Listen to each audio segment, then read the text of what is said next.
ഇനി മൂന്നാമതൊരു പ്രാവശ്യം ബൈത്തുൽ മഖ്ദിസ് മോചിപ്പിക്കപ്പെടും. അതോടുകൂടി ലോകത്തിന്റെ അന്ത്യവും എത്തും. നബിയുനാ റസൂലുള്ളാഹി സ്വല്ലല്ലാഹു അലൈഹി വസല്ലം ഫത്ഹു ബൈത്തുൽ മഖ്ദിസ്, ലോകാവസാനത്തിന്റെ അടയാളത്തിൽപ്പെട്ടതാണ് ബൈത്തുൽ മുഖദ്ദസ് മോചിപ്പിക്കുക എന്നുള്ളത്. അത് ലോകാവസാനത്തിന്റെ അടയാളമാണ്. ബഹുമാനമുള്ള സഹോദരങ്ങളെ, അല്ലാഹു സുബ്ഹാനഹു വ തആല പ്രവാചകന്മാരെ ഏറ്റവും കൂടുതൽ അയച്ചത് ബനൂ ഇസ്രായേലിലേക്കാണ്. ജൂതന്മാർക്കിടയിലേക്കാണ്, ഇസ്രായേലി വർഗങ്ങളിലേക്കാണ്. ഇസ്രായേൽ എന്ന് പറഞ്ഞാൽ അതൊരു പ്രവാചകന്റെ പേരാണ്. യാക്കൂബ് നബി അലൈഹിസ്സലാത്തു വസ്സലാമിന്റെ പേരാണ് ഇസ്രായേൽ എന്ന് പറയുന്നത്. അപ്പൊ ബനൂ ഇസ്രായേൽ എന്നാ പറയുക, അവരുടെ പരമ്പരകള്, മക്കള്. അല്ലാഹു സുബ്ഹാനഹു വ തആല ബഹുമാനപ്പെട്ട ഇസ്ഹാഖ് നബി അലൈഹിസ്സലാത്തു വസ്സലാമിലൂടെ ധാരാളം പ്രവാചകന്മാരെ ലോകത്ത് പരിചയപ്പെടുത്തി. ഇസ്ഹാഖ് നബി ഇബ്രാഹിം നബിയുടെ മകനാണ്. ഇബ്രാഹിം നബി അലൈഹിസ്സലാത്തു വസ്സലാമിന് രണ്ട് മക്കളാണ്. ഒന്ന് ഇസ്മായിൽ അലൈഹിസ്സലാത്തു വസ്സലാം, ഒന്ന് ഇസ്ഹാഖ് അലൈഹിസ്സലാത്തു വസ്സലാം. ഇസ്മായിൽ നബി ഹാജർ ബീവിയിൽ നിന്നും കിട്ടിയ മകനാണ്. ആ ഇസ്മായിൽ നബിയെ കൊണ്ടാണ് പരിശുദ്ധമായ കഅബ പണിതത്. ആ പരമ്പരയിൽപ്പെട്ട പ്രവാചകനാണ് നബിയുന ഹബീബുന ഷഫീഉന റസൂലുള്ളാഹി സല്ലല്ലാഹു അലൈഹി വസല്ലമ എന്ന ഒരു പ്രവാചകൻ മാത്രം. അങ്ങനെ ബഹുമാനപ്പെട്ട ഇബ്രാഹിം നബി അലൈഹിസ്സലാത്തു വസ്സലാമിന്റെ മറ്റൊരു ഭാര്യ, ആദ്യ ഭാര്യയായ സാറ റളിയല്ലാഹു തആല അൻഹയിൽ അല്ലാഹു സുബ്ഹാനഹു വ തആല ഖുർആനിൽ ഫബശർനാഹാ ബിഇസ്ഹാഖ എന്ന് പറയുന്ന ആയത്ത് പറയുന്നുണ്ട്. ഖുർആൻ ഓതുന്നുണ്ട്, അല്ലാഹു പഠിപ്പിക്കുന്നുണ്ട്. അവൾക്കൊരു സന്തോഷ വാർത്ത അല്ലാഹു അറിയിക്കുന്നുണ്ട് ഇസ്ഹാഖ് എന്ന മകനെ കൊണ്ട്. അപ്പൊ ഏറ്റവും കൂടുതൽ അതിൽ സന്തോഷിച്ചത് സാറാ ബീവി ആയിരുന്നു. എനിക്കിന്നൊരു മോൻ കിട്ടുമെന്ന് ഉള്ള ഒരു വാക്ക് അന്നത്തെ ആ കിതാബിൽ, ഖുർആനിൽ അന്നത്തെ ആ കിതാബിൽ അല്ലാഹു പറഞ്ഞത്, അവരത് സന്തോഷിച്ചു. സാറാ ബീവിക്ക് ഒരു കുട്ടിയെ കിട്ടുമെന്ന് അല്ലാഹു പറഞ്ഞു സന്തോഷിച്ചു. ഫബശർനാഹുമാ എന്ന് പറഞ്ഞില്ല, അവരെ രണ്ടുപേരെന്ന് എടുത്തു പറഞ്ഞില്ല. കാരണം ഇബ്രാഹിം നബി അലൈഹിസ്സലാത്തു വസ്സലാമിന് മറ്റൊരു ഭാര്യയിലൂടെ മകൻ ഉള്ളത് കൊണ്ട് ഫബശർനാഹ, അവൾക്കെന്നാ പറഞ്ഞത്. ആർക്ക്? സാറായിക്ക് ഒരു കുട്ടി ഉണ്ടാകും. ആ കുട്ടിയുടെ പേര് ഇസ്ഹാഖ് എന്നാണ്. അങ്ങനെയാണ് ഇസ്ഹാഖ് നബിയും ഇബ്രാഹിം നബിയും ബൈത്തുൽ മുഖദ്ദസ് പണിതത്. ഇബ്രാഹിം നബി അലൈഹിസ്സലാത്തു വസ്സലാം, ഇസ്ഹാഖ് നബി അലൈഹിസ്സലാത്തു വസ്സലാമും. ആ ഇസ്ഹാഖ് നബിയുടെ മകനാണ് യാക്കൂബ് നബി അലൈഹിസ്സലാത്തു വസ്സലാം. ആ യാക്കൂബ് നബിയുടെ മറ്റൊരു പേരാണ് ഇസ്രായേൽ. ജൂതന്മാർക്കിടയിലേക്കാണ് പ്രവാചകന്മാർ കൂടുതലും വന്നത്. അപ്പൊ അറിയാലോ സ്വഭാവം എന്താന്നുള്ളത്. 800 കോടി ലോകത്ത് മനുഷ്യരുണ്ട്. 800 കോടി മനുഷ്യരില് 0.2 മാത്രമേ ഉള്ളൂ ജൂതന്മാർ. 0.2 ഏകദേശം കണക്ക് കൂട്ടിയാൽ 1,60,00,000 വരും. ഇത്രേ ഉള്ളൂ ലോകത്ത്. ലോക ചരിത്രത്തിൽ 3.5 കോടി ജൂതന്മാര് ലോകത്തുണ്ടായിരുന്നു. ഈ 3.5 കോടിയിൽ 2 കോടിയെയും തട്ടിയത് ക്രിസ്ത്യാനികളാണ്, മുസ്ലിങ്ങളല്ല. അത് മനസ്സിലാവും, ചരിത്രം അറിഞ്ഞൂടാ. ഏറ്റവും വലിയ വിരോധികൾ ആരാ? അവരുടെ മുസ്ലിങ്ങളൊന്നും അല്ല. മുസ്ലിങ്ങൾ അങ്ങനെ വിരോധിക്കാൻ പാടില്ല. വിധങ്ങൾ വരച്ച് പറഞ്ഞ വാക്കല്ലേ. അല്ലെങ്കിൽ ആ ജൂതപ്പെണ്ണനെ അള്ളാഹുവിന്റെ റസൂൽ അപ്പോളെ കഴുത്തറുത്ത് കൊല്ലാൻ പറയൂലേ. ഹിറ്റ്ലർ ആരായിരുന്നു? മുസ്ലിമാ? ഹിറ്റ്ലറിനെ നോക്കിയിട്ട് തീവ്രവാദി എന്ന് പറയൂ ഇന്നത്തെ ആളുകള്? 90% ജൂതന്മാരെയും കൊന്നൊടുക്കിയില്ലേ? ആരെല്ലാം പറയോ? 10% ബർക്കത്തിന് വേണ്ടി വെച്ചിരിക്കുകയാണ്. ഭാവിയിൽ നിങ്ങൾ കണ്ടോളി അവരുടെ സ്വഭാവം എങ്ങനെയുണ്ടെന്ന്. ഹിറ്റ്ലറിന് അന്ന് ബുദ്ധി തോന്നി. ഇപ്പൊ ബർക്കത്ത് മനസ്സിലായില്ല എങ്ങനെയാണെന്നുള്ള സംഭവം. എന്നാൽ ഈ 2.2% വരുന്ന ജൂതായിസമാണ് ലോകത്തെ ഇന്ന് നിയന്ത്രിക്കുന്നത്. മനസ്സിലാക്കണം അവരുടെ ബുദ്ധി എത്രത്തോളം ഉണ്ടെന്ന് മനസ്സിലാക്കണം. കേരളത്തിൽ 3000 ജൂതന്മാരുണ്ട്. അതുപോലെ നമ്മുടെ സംസ്കാരം പഠിച്ചുകൊണ്ട് നമ്മളോട് കൂടെ ഒക്കെ ഇങ്ങനെ ഇണങ്ങി ഇതാണ് നല്ലതെന്ന് മനസ്സിലാക്കി അങ്ങനെ കഴിയുന്നവരാണ്. പക്ഷെ ആ ജൂതന്മാർ അങ്ങനെയല്ല. അതങ്ങനെയല്ല. ഓരോ പ്രവാചകന്മാരെ വേദനിപ്പിച്ച ചരിത്ര പാരമ്പര്യമാണ് ജൂതന്മാർക്കുള്ളത്. ഒറ്റ ദിവസം കൊണ്ട് 41 പ്രവാചകന്മാരെ കൊന്നവന്മാരാണ് ജൂതന്മാർ. ഒറ്റ ദിവസം കൊണ്ട് 41 പ്രവാചകന്മാര് നബിമാരെ കൊന്നവർ. ഈ സാധാരണ ആളുകളെ, ഗസയിലെ ആളുകളെ അല്ല. അതൊക്കെ സാധാരണ നമ്മളെ പോലുള്ള മനുഷ്യരാണ്. പരിശുദ്ധ പ്രവാചകന്മാരിൽ ഒരു ദിവസം കൊണ്ട് 41 വരുന്ന പ്രവാചകന്മാരെ കൊന്നവരാണ്. മൊത്തം 70 പ്രവാചകന്മാരെ കൊന്ന പാരമ്പര്യമാണ് ജൂതന്മാർക്കുള്ളത്, യഹൂദികൾക്കുള്ളത്. 70 പ്രവാചകന്മാരെ. ലൈവായിട്ട് അല്ലാഹു സുബ്ഹാനഹു വ തആല ആണ് ലോകത്തിന്റെ രക്ഷിതാവ്, അവനല്ലാതെ ഒരു ഇലാഹില്ല എന്ന് മൂസ നബി അലൈഹിസ്സലാത്തു വസ്സലാം അള്ളാന്റെ ഭാഗത്തുനിന്ന് ലൈവായിട്ട് ഇറക്കി ഓരോ ദൃഷ്ടാന്തങ്ങൾ കാണിച്ചു കൊടുത്തിട്ടും അംഗീകരിക്കാൻ തയ്യാറാവാത്ത വർഗമാണ് ജൂതന്മാർ. 30 വർഷക്കാലത്തോളം ബഹുമാനപ്പെട്ട മൂസ നബി അലൈഹി സ്വലാത്തു വസ്സലാമിനെ പെടാപാടുപെടുത്തി ജൂതന്മാർ. 30 വർഷക്കാലത്തോളം ബഹുമാനപ്പെട്ട മൂസ നബി അലൈഹി സ്വലാത്തു വസ്സലാമിന് ബൈത്തുൽ മുഖദ്ദസിൽ പോകണമെന്നുണ്ടെങ്കിൽ വിട്ടില്ല. ബൈത്തുൽ മുഖദ്ദസിൽ ബഹുമാനപ്പെട്ട മൂസ നബി അലൈഹി സ്വലാത്തു വസ്സലാമിനെ അങ്ങോട്ടേക്ക് വിടാൻ സമ്മതിച്ചില്ല, പോകാനും പറ്റിയില്ല, വിട്ടതുമില്ല. ഇവർക്ക് അത് വേണം, ഇത് വേണം, അത് വേണം, ഇത് വേണം എന്ന് പറഞ്ഞിട്ട് പ്രവാചകനെ ആകെ ഡങ്ങറാക്കി.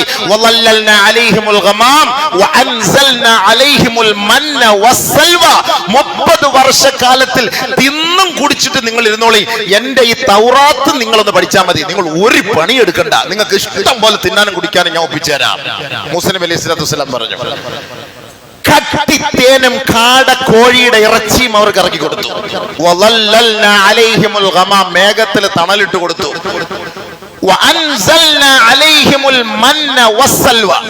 മണ്ണ് സൽവ അവർക്ക് അല്ലാഹു തആല ഇട്ട് കൊടുത്തു. 30 വർഷക്കാലത്തോളം അവർ തിന്നു.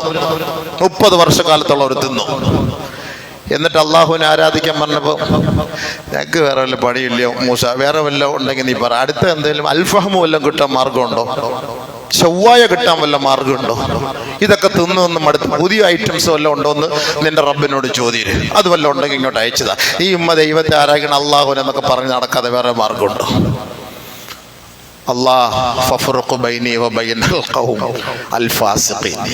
ഈ വൃത്തികെട്ടവന്മാരെ നീ എന്നെ നീ അങ്ങ് ഒഴിവാക്കി താ.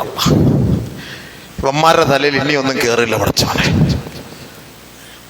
ഫറോവയെ കൊന്നൊടുക്കി അള്ളാഹുവിന്റെ ലൈവായ ദൃഷ്ടാന്തമാണ്. ഫറോവയെ അള്ളാഹു സുബ്ഹാനഹു വ തആല ഇതാ കൊല്ലുന്നു. അവരുടെ കൂട്ടത്തിൽ വജാവസ്ന ബിബനി ഇസ്രായീൽ അൽ ബഹർ, അവരിങ്ങനെ സമുദ്രത്തിലൂടെ മൂസ നബിയോടൊപ്പം നടക്കുമ്പോൾ ഫറോവയെ കൊല്ലുന്നതും അവിടെ റോഡായിട്ട് മാറുന്ന ലൈവല്ലേ ഇത്? അള്ളാഹ് കാണിച്ചോട് ദൃഷ്ടാന്തല്ലേ? അമേരിക്കക്കാരുടെ പരിപാടിയൊന്നും അല്ലല്ലോ ഇത്, ജൂതന്മാരുടെ പരിപാടിയല്ലല്ലോ. ഈ കാണുന്ന സമുദ്രത്തെ അള്ളാഹു സുബ്ഹാനഹു വ തആല ഹൈവേ റോഡാക്കി മാറ്റി അതിലൂടെ മൂസ നബി അലൈഹി സ്വലാത്തു വസ്സലാം അനുയായികൾ രക്ഷപ്പെട്ടപ്പോൾ തൊട്ടപ്പുറത്ത് പോയി അപ്പുറത്തെത്തിയപ്പോ അവര് കുറെ എണ്ണം അവരുടെ കുടുംബത്തിലെ പഴയ ആളുകളൊക്കെ അവിടെ ഇരുന്ന് ഇങ്ങനെ ദൈവത്തെ ആരാധിച്ചോണ്ടിരിക്കുന്നു. ഇവരാരാധിക്കുന്നില്ല, കുറച്ച് ദൈവത്തെ ഞാൻ കൂടെ ഉണ്ടാക്കി താമസ. അല്ല, കൊച്ചുകുട്ടികൾ അപ്പുറത്തിപ്പുറത്തോട്ട് പോകുമ്പോ അവിടെ ഒരു കളിപ്പാട്ടം കാണുമ്പോ വാപ്പ അത് വാങ്ങിച്ചതാ വാപ്പ, ഇവിടുന്ന് അവൻ അങ്ങോട്ട് വാപ്പ അതിനെ കട വാപ്പ ഇത് വാങ്ങിച്ച വാപ്പ. മൂസ നബി അലൈഹി സ്വലാത്തു വസ്സലാം നേരിൽ കാണിച്ചു കൊടുത്തു ഫറോവയെ കൊല്ലുന്നത്, അള്ളാഹുവിന്റെ ദൃഷ്ടാന്തം. എന്നിട്ട് വഴിമാറി കൊടുക്കുന്നു, കടൽ വഴിമാറി കൊടുക്കുന്നു, വലിയ മതിൽക്കെട്ടായിട്ട് നിൽക്കുന്നു, രൂപപ്പെടുന്നു. മൂസയും അനുയായികളും അപ്പുറത്തേക്ക് എത്തുന്നു. അവിടെ പോയിട്ട് പറയാണ്, ഇവരിങ്ങനെ ആരാധിക്കുന്ന പോലെ ഒരു ബിംബം ഞങ്ങൾക്കൂടെ നീ ഉണ്ടാക്കിത്ത അല്ലാഹ്. മൂസ നബി അലൈഹി സ്വലാത്തു വസ്സലാം പറഞ്ഞു, പടച്ചവനെ, ഇവരെ നീ ഇത്രയും ശ്രേഷ്ഠന്മാരാക്കി. അല്ലാഹു പറഞ്ഞു, പടച്ചവനെ, നിങ്ങൾക്ക് ഞാൻ അല്ലാഹ് അല്ലാത്തൊരു ഇലാഹിനെ ഞാൻ പഠിപ്പിച്ചു തരാനോ? അല്ലാഹ് അല്ലാതെ ഒരു ഇലാഹ് ഇല്ല എന്ന് ലോകത്ത് പഠിപ്പിക്കാനാണ് ഞാൻ വന്നത്. എന്നിട്ട് നിങ്ങൾ അല്ലാഹ് അല്ലാത്ത ഒരാളെ പഠിപ്പിച്ചു തരാൻ പറഞ്ഞാൽ ഞാൻ എങ്ങനെയാണ് അംഗീകരിക്കുക? എന്നെ കൊണ്ട് ഉൾക്കൊള്ളാൻ കഴിയില്ല, സാധിക്കുകയില്ല. അല്ലാഹുവേ, ഈ വർഗത്തിൽ നിന്ന് എന്നെ നീ ഒന്ന് രക്ഷപ്പെടുത്തും. ഇത്രയും കാണിച്ചു കൊടുത്തിട്ട്, ലൈവ് കാണിച്ചു കൊടുത്തിട്ട് നമ്മൾ തീവ്രവാദികൾ എന്ന് പറഞ്ഞാൽ പിന്നെ ഇതിനപ്പുറത്ത് വേറെ എന്താ പറയാ? ഇതിനിപ്പോ എന്താ പറയാ? ബഹുമാനമുള്ള സഹോദരങ്ങളെ, ഇസ്രയേലിൽ കാട്ടുതീ പടർന്നപ്പോൾ ഈ അടുത്ത സമയത്ത് ഈ കാട്ടുതീ അണയ്ക്കാൻ വേണ്ടി രംഗത്തേക്ക് വന്നത് പലസ്തീനിലെ മക്കളാണ്. കാട്ടുതീ പിടിച്ചാൽ ഇസ്രയേലിനാണ് നഷ്ടം. ആ നാടിനെ സഹായിക്കാൻ വേണ്ടി പാവപ്പെട്ട പലസ്തീനി മക്കളാണ് ഇറങ്ങിയത്. കാരണം നബിയുടെ പാരമ്പര്യം അങ്ങനെയാണ്, പ്രവാചകൻ പഠിപ്പിച്ച പാരമ്പര്യം അങ്ങനെയാണ്. അവനൊരു മനുഷ്യൻ ആണ് എന്ന ആ ഒരു നീയത്തിലാണ് ബഹുമാനപ്പെട്ട സാദിക്കളായ പലസ്തീന്റെ മക്കൾ ആ കാട്ടുതീ അണയ്ക്കാൻ അവരിറങ്ങിയത്. കാരണം അതായത് പ്രവാചകന്റെ അനന്തരാഗാമികളല്ലേ, പ്രവാചകന്റെ കുടുംബക്കാരല്ലേ, അവരുടെ പാദസ്പർശമേറ്റ മണ്ണിലല്ലേ അവർ ജീവിക്കുന്നത്. ബാറക്നാ ഹൗലഹു, അല്ലാഹു ബർക്കത്ത് ചെയ്തതാണ്, അല്ലാഹു ബർക്കത്ത് ചെയ്തതാണ്. ബഹുമാനപ്പെട്ട മൂസ നബി അലൈഹിസ്സലാത്തു വസ്സലാമിന് അവസാനം ഗതിയില്ല. എനിക്ക് ഫലസ്തീൻ ബൈത്തുൽ മുഖദ്ദസ് എന്ന് കാണണം, ഇവിടെ നിന്ന് പോകണം. ജൂതന്മാർക്ക് ബൈത്തുൽ മുഖദ്ദസുമായിട്ട് ഒരു ബന്ധവുമില്ല, അതാദ്യം പഠിച്ചോളി. ജൂതന്മാർക്ക് ബൈത്തുൽ മുഖദ്ദസുമായിട്ട് ഒരു പുലബന്ധം പോലുമില്ല. ചരിത്രത്തിന്റെ ഏത് താളുകൾ വേണമെങ്കിൽ പരിശോധിച്ച് നോക്കിക്കോളി. അത് ഇസ്ലാമിനെ തകർക്കുക എന്ന ലക്ഷ്യമല്ലാതെ മറ്റൊരു ലക്ഷ്യം അവരുടെ മുന്നിലില്ല. ജൂതമതത്തിലേക്ക് ആളുകൾ ഇടിച്ചു കയറാൻ പറ്റൂല. പാരമ്പര്യമായി ജൂതായുസമായി വളർന്നു വരുന്നവരെ മാത്രമേ അവർ അംഗീകരിക്കുകയുള്ളൂ. അവർ വിജയിച്ചാൽ ഭയങ്കരമായി ആഘോഷിക്കും, പരാജയപ്പെട്ടാൽ വേറും നികൃഷ്ടരായി അവർ നിലംപതിച്ചു കിടക്കും. അതായത് ഒരു ജൂതനെ പിടിച്ച് തോറ്റുപോയ ഒരു ജൂതനെ പിടിച്ചു കൊണ്ടുവന്ന് കടട അവിടെ കിടത്തിട്ട് ഞാൻ കല്ലെടുത്തോണ്ട് വരട്ടെ, കടന്നോണം. ആ കല്ലെടുത്ത് കൊണ്ടുവന്ന് ഇവനെ ഇടിച്ചു കൊല്ലുന്നവരും അവിടെ കിടക്കും, എഴുന്നേറ്റ് പോകില്ല. അതാണ് ജൂതന്മാർ. ജയിച്ചാൽ ഭയങ്കരമായിട്ട് കൊട്ടിഘോഷിക്കും, പരാജയപ്പെട്ടാൽ. അതാണ് ജൂതന്റെ സിസ്റ്റങ്ങൾ, അത് പഠിക്കണം. വിശുദ്ധമായ ബൈത്തുൽ മുഖദ്ദസിന്റെ ആധിപത്യം ആരുടെ കൈകളിലാണ്? നസ്രാണി ജൂതായിസത്തിന്റെ കൈകളിലാണ്. അതുകൊണ്ടാണ് അങ്ങനെ ഒരു ദുആ, അല്ലാഹു ഇത് ഞങ്ങൾക്ക് മോചിപ്പിച്ചതാ. ചെറിയ ചരിത്രമല്ല, ചരിത്രം വലുതാണ്. ചരിത്രം നമുക്ക് മനസ്സിലാകാത്തത് കൊണ്ടാണ്. നമ്മളിൽപ്പെട്ടവർ പോലും പറയും, അവരെന്തിനെ കാണിക്കാൻ പോയത്, ഈ ഹമാസുകാരെന്തിനാ അങ്ങനെ ചെയ്യാൻ പോയത്, ഇവരെന്തിനാ അങ്ങനെ പ്രവർത്തിക്കാൻ പോയത്, അതുകൊണ്ടല്ലേ അങ്ങനെ സംഭവിച്ചത്, ഇങ്ങനെ സംഭവിച്ചത്. ബഹുമാനമുള്ള സഹോദരി, അടുത്ത സമയത്തിനുള്ളിൽ ഈ ഹമാസിന്റെ പ്രതികരണം ഉണ്ടാകുന്നതിന് മുമ്പ് 200ഓളം പാവപ്പെട്ട കുഞ്ഞുങ്ങളെയും ഫലസ്തീനികളായ പെൺമക്കളെയും ആൺമക്കളെയും കൊന്നൊടുക്കിയ ചരിത്രം പത്രത്തിൽ നമ്മൾ വായിച്ചില്ല, അത് കണ്ടില്ല. അത് ചായക്കൊരു വട കഴിക്കുന്നത് പോലെ വെറുതെ പിടിച്ചോണ്ട് വരുക, കൊന്നുകളയുക, അതിനൊന്നും ആർക്കും ഒരു ചർച്ചയുണ്ടായില്ല. അങ്ങനെ മാനസികമായി വിഷമിച്ച് വീർപ്പ് മുട്ടിയിട്ടാണ് ഇങ്ങനെ ഒരു ദുരന്തത്തിന് വേണ്ടി അവർ തയ്യാറെടുത്തതെങ്കിൽ ഇതൊക്കെ ചരിത്രത്തിന്റെ ഏടുകളിലുണ്ട്. ഇങ്ങനെയൊക്കെ സംഭവിക്കും. ഇസ്ലാമിക വീക്ഷണത്തിൽ നമ്മളതാ മനസ്സിലാക്കേണ്ടത്. ഇതൊക്കെ സംഭവിക്കും എന്നുള്ള കാര്യം കാലേക്കൂട്ടി പരിശുദ്ധ ഖുർആനും ആദരവായ റസൂലുള്ളാഹി സ്വല്ലല്ലാഹു അലൈഹി വസല്ലമ തങ്ങൾ നമുക്ക് പഠിപ്പിച്ചു തന്നിട്ടുള്ള കാര്യമാണ്. ബൈത്തുൽ മുഖദ്ദസ് അല്ലെങ്കിൽ ബൈത്തുൽ മഖ്ദിസ് എന്ന് പറയുന്നത് അല്ലാഹുവിന്റെ ഭവനമാണ്. ആദ്യത്തെ കഅബയാണ് പരിശുദ്ധമായ ബൈത്തുൽ മുഖദ്ദസ്. ആദ്യത്തെ ഖിബ്ലയാണ്. ആദ്യത്തെ ഖിബ്ല. ലോകത്ത് ആദ്യമായി നമ്മൾ നബിയുനാ റസൂലുള്ളാഹി സ്വല്ലല്ലാഹു അലൈഹി വസല്ലമ തങ്ങൾ അടക്കം അവിടെ 17 മാസത്തോളം 16 മാസത്തോളം ആ പരിശുദ്ധമായ ബൈത്തുൽ മഖ്ദിസിനെ നോക്കി നമസ്കരിച്ചിരുന്നു എങ്കിൽ അത് ആദ്യത്തെ നമ്മുടെ ഖിബ്ലയാണത്. നബിയുനാ റസൂലുള്ളാഹി സ്വല്ലല്ലാഹു അലൈഹി വസല്ലമ തങ്ങൾ പറഞ്ഞു, 3 മസ്ജിദിലേക്ക് നിങ്ങൾക്ക് യാത്ര ചെയ്യൽ അനുവദനീയമാണ്, നിങ്ങൾ യാത്ര ചെയ്യണം. അതിൽ 1 മക്ക, 2 മദീന, 3 ബൈത്തുൽ മുഖദ്ദസ്. ബൈത്തുൽ മുഖദ്ദസിന് അല്ലാഹു സുബ്ഹാനഹു വ തആല കൊടുത്തിരിക്കുന്ന ഉത്തരവാദിത്തം, ഏറ്റവും വലിയ മഹത്വം, കഅബ ശരീഫിൽ നമസ്കരിച്ചാൽ 1 ലക്ഷം, മക്കയിൽ മദീനയിൽ നമസ്കരിച്ചാൽ 50,000 എന്നും 1000 എന്നും, പരിശുദ്ധമായ ബൈത്തുൽ മുഖദ്ദസിൽ നമസ്കരിച്ചാൽ 500 പ്രതിഫലം കിട്ടും എന്നാണ് നബിയുനാ ശഫീഉനാ റസൂലുള്ളാഹി നമുക്ക് പഠിപ്പിച്ചത്. അത് പരിശുദ്ധ പ്രവാചകൻ നമുക്ക് പഠിപ്പിച്ചിരുന്നെങ്കിൽ ബഹുമാനപ്പെട്ട കഅബ ശരീഫ്, മക്കയിലുള്ള കഅബത്തുള്ളായ ഇബ്രാഹിം നബി അലൈഹിസ്സലാത്തു വസ്സലാമും മകൻ ഇസ്മായിലും ചേർന്ന് അത് പണിത് വലുതാക്കിയെങ്കിൽ പരിശുദ്ധമായ മസ്ജിദുൽ അഖ്സ ബഹുമാനപ്പെട്ട ഇബ്രാഹിം നബി അലൈഹിസ്സലാത്തു വസ്സലാമും മകൻ ഇസ്ഹാഖ് നബി അലൈഹിസ്സലാത്തു വസ്സലാമിന്റെയും പരിശ്രമ ഫലമായിട്ടാണ് ബൈത്തുൽ മഖ്ദിസ് അവർ പണിതുയർത്തിയത്. ലോകത്ത് ആദ്യമായിട്ടുള്ള പള്ളി എന്ന് പറയുന്നത് പരിശുദ്ധമായ കഅബയാണ്. ഇന്ന അവ്വല ബൈത്തിൻ വുളിഅ ലിന്നാസി ലല്ലദീ ബിമക്ക. കഅബയാണ് ആദ്യത്തെ പള്ളി. രണ്ടാമത്തെ പള്ളിയായി ലോകത്ത് അല്ലാഹു സുബ്ഹാനഹു വ തആല പരിചയപ്പെടുത്തിയത് പവിത്രമേറിയ ബൈത്തുൽ മുഖദ്ദസ് ആണ്.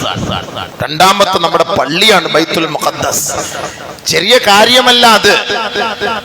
അല്ലാഹു സുബ്ഹാനഹു വ തആല വെറുതെയല്ല, ഖുർആൻ അതിനെക്കുറിച്ച് ചർച്ച ചെയ്തു. സുബ്ഹാനല്ലദീ അസ്റാ ബിഅബ്ദി ലൈലൻ മിനൽ മസ്ജിദിൽ ഹറാം ഇലൽ മസ്ജിദിൽ അഖ്സാ الذي باركنا حوله لنريه من آياتنا മസ്ജിദുൽ അഖ്സയുടെ പരിസരങ്ങളിൽ നാം ഒരുപാട് അനുഗ്രഹങ്ങൾ ചെയ്തിട്ടുണ്ട് കേട്ടോ.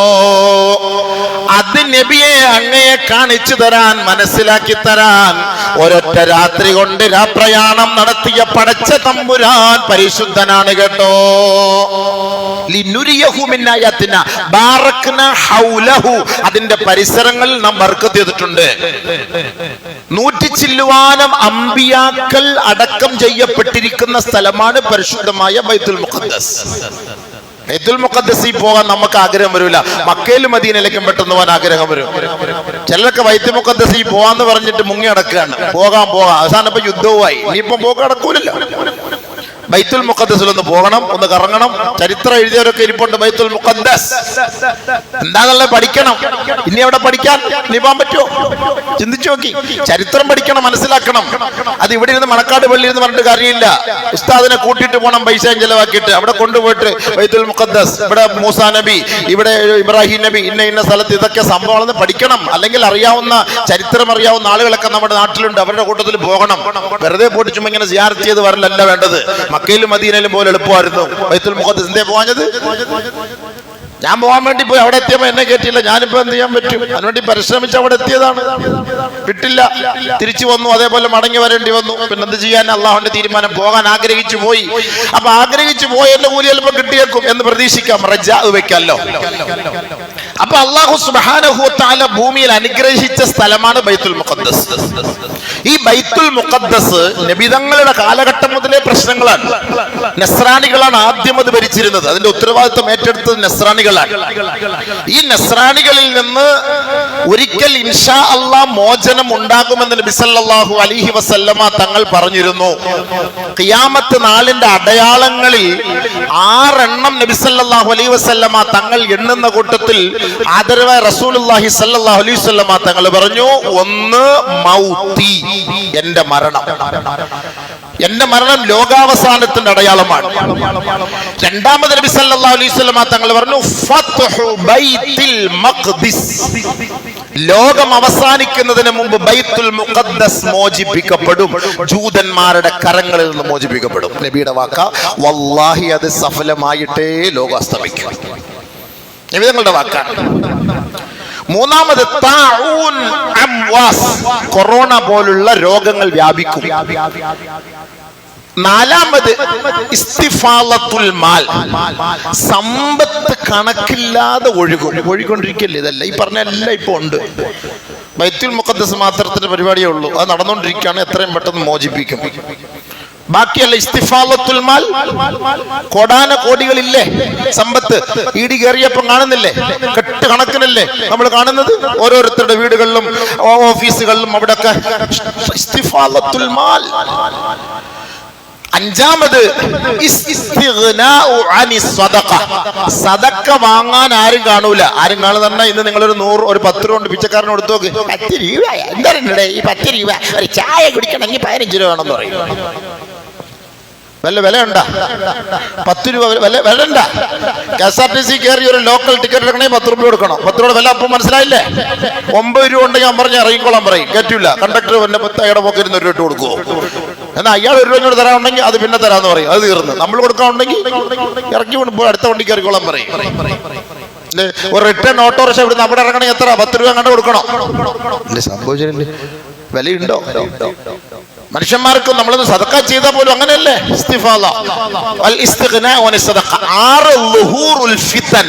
ഫിത്നകൾ ഉണ്ടാകും, പൊട്ടിപ്പുറപ്പെടും. ഫിത്നകൾ പൊട്ടിപ്പുറപ്പെടുന്ന ഒരു കാലം. എന്റെ വീക്ഷണത്തിൽ ഈ 5 കാര്യങ്ങൾ ഇപ്പൊ നിലവിലുണ്ട്. ബൈത്തുൽ മുഖദ്ദസ് മാത്രമേ ഉള്ളൂ ഇനി ബാക്കി. 40 വർഷം 1948 മുതൽ ഓരോ 40 വർഷങ്ങളിലും പരിവർത്തനം ഉണ്ടാകുമെന്നാണ് ബുദ്ധിജീവികളായ പണ്ഡിതന്മാർ, മഹാന്മാർ, ആരിഫീങ്ങൾ, ഔലിയാക്കൾ ചരിത്രം പഠിച്ചിട്ട് പറഞ്ഞത്. അതിൽ ഒരു 40 കഴിഞ്ഞു. ഇനി രണ്ടാമത്തെ 40 2027 ആകുമ്പോൾ ഖുദ്സ് മോചിപ്പിക്കപ്പെടും എന്നാണ് ആ മഹാന്മാരായ ആരിഫീങ്ങൾ അവർ ചരിത്രം, താരീഖുകൾ പഠിച്ചിട്ട് പറയുന്നത്. അതിന്റെ തുടക്കമാകാം ഇത്. ഇനി ഖിയാമത്ത് നാളിന്റെ അടയാളത്തിൽ ബാക്കിയുള്ളത് ഫത്ഹു ബൈത്തുൽ മഖ്ദിസ്, ബൈത്തുൽ മുഖദ്ദസ് മോചിപ്പിക്കപ്പെടലാണ്. ബഹുമാനപ്പെട്ട നബിതങ്ങളുടെ ആഗ്രഹമായിരുന്നു സഹാബാക്കളുടെ കാലഘട്ടത്തിൽ. പക്ഷേ അത് സാധിക്കാതെ വന്നപ്പോ ബഹുമാനപ്പെട്ട ഉമർ റളിയല്ലാഹു തആല അൻഹുവിന്റെ കാലഘട്ടത്തിൽ ബൈത്തുൽ മുഖദ്ദസ് മോചിപ്പിക്കപ്പെട്ടു. ക്രൈസ്തവരുടെ കൈകളിലായിരുന്നു അന്ന്. ഉമർ റളിയല്ലാഹു തആല അൻഹുവിന്റെ ധൈര്യവും സ്ഥൈര്യവും അവർ മനസ്സിലാക്കിയിട്ട് അവർ കീഴടങ്ങുകയാണ് ചെയ്തത്. യുദ്ധത്തിന് തയ്യാറാകാതെ ബൈത്തുൽ മുഖദ്ദസ് ബഹുമാനപ്പെട്ട ഉമർ റളിയല്ലാഹു തആല അൻഹുവിന്റെ കൈകളിലേക്ക് അവർ ഏൽപ്പിക്കുകയാണ്. ഉടനെ ഉമർ റളിയല്ലാഹു തആല അൻഹു പറഞ്ഞു, അല്ലാഹു സുബ്ഹാനഹു ഖൗമുൻ അഅസ്സനല്ലാഹു ബിൽ ഇസ്ലാം ഫമഹ്മാ ഇബ്തഗൈനാ ബിഗൈരിഹി അദല്ലനല്ലാഹ്. അല്ലാഹു സുബ്ഹാനഹു വ തആല ഈ ബൈത്തുൽ മഖ്ദസ് തന്നിട്ട് നമ്മളെ അഭിമാനത്തിൽ എത്തിച്ചിരിക്കുകയാണ്. അല്ലാഹുവിലാണ് നമ്മൾ അഭയം പ്രാപിക്കേണ്ടത്. അവനെ ആരാധിക്കുന്നതിലൂടെയാണ് നമ്മൾ അഭിമാനിക്കപ്പെടേണ്ടത്. അവനെയല്ലാതെ മറ്റൊരു വസ്തുവിനെ ആരാധിച്ചിരുന്നുവെങ്കിൽ അദല്ലനല്ലാഹു, ഇന്ന് ഈ സമയത്ത് അല്ലാഹു നമ്മളെ നിന്ദിക്കുമായിരുന്നു, നികൃഷ്ടനാക്കുമായിരുന്നു. പക്ഷേ ഈ ബൈത്തുൽ മുഖദ്ദസിന്റെ ഉടമസ്ഥനായ അല്ലാഹുവിനെ ആരാധിച്ചതിന്റെ പേരിൽ അല്ലാഹു സുബ്ഹാനഹു വ തആല നമുക്ക് ഇന്ന് അഭിമാനം നൽകി, ഇസ്സത്ത് നൽകി എന്ന് മഹാനായ ഉമറുൽ ഫാറൂഖ് റളിയല്ലാഹു തആല അൻഹു അന്ന് ബൈത്തുൽ മഖ്ദിസ് തന്റെ കൈകളിൽ കിട്ടിയപ്പോൾ എന്ന് പറഞ്ഞ വാക്കാണ്. പിന്നെ അതിനുശേഷം വീണ്ടും കുരിശ് യുദ്ധം നടന്നു 200 വർഷക്കാലത്തോളം. ഇന്നത്തെ ഒന്നും ചരിത്രമല്ല ഇത്. ഇപ്പൊ നമ്മൾ 40 വർഷത്തെ ചരിത്രങ്ങൾ നമുക്കറിയുള്ളൂ. 200 വർഷക്കാലത്തോളം കുരിശ് യുദ്ധം നടന്നു. അതിനുശേഷം നൂറുദ്ദീൻ സൻഗി റഹ്മഹുല്ല എന്ന് പറയുന്ന ഒരു മഹാനുഭാവനാണ് ഇതിന് നേതൃത്വം കൊടുക്കുന്നത്, അടുത്ത ഖുദ്സ് പിടിച്ചെടുക്കാൻ. അദ്ദേഹം ഇടയ്ക്ക് വെച്ച് വഫാത്തായി പോയപ്പോൾ ആ കൊടി ഏറ്റെടുത്തത് ബഹുമാനപ്പെട്ട സലാഹുദ്ദീൻ അയ്യൂബി റഹ്മഹുല്ലയാണ്. രണ്ടാമത് ഖുദ്സിനെ മോചിപ്പിച്ചത് സലാഹുദ്ദീൻ അയ്യൂബി റഹ്മത്തുള്ളാഹി തആല അലൈഹി അവറുകളായിരുന്നു. രണ്ടാമത് ഖുദ്സിനെ മോചിപ്പിച്ചത്. രണ്ട് സന്ദർഭത്തിലാണ് ബൈത്തുൽ മഖ്ദിസ് നമ്മുടെ കൈകളിലേക്ക് എത്തിയത്.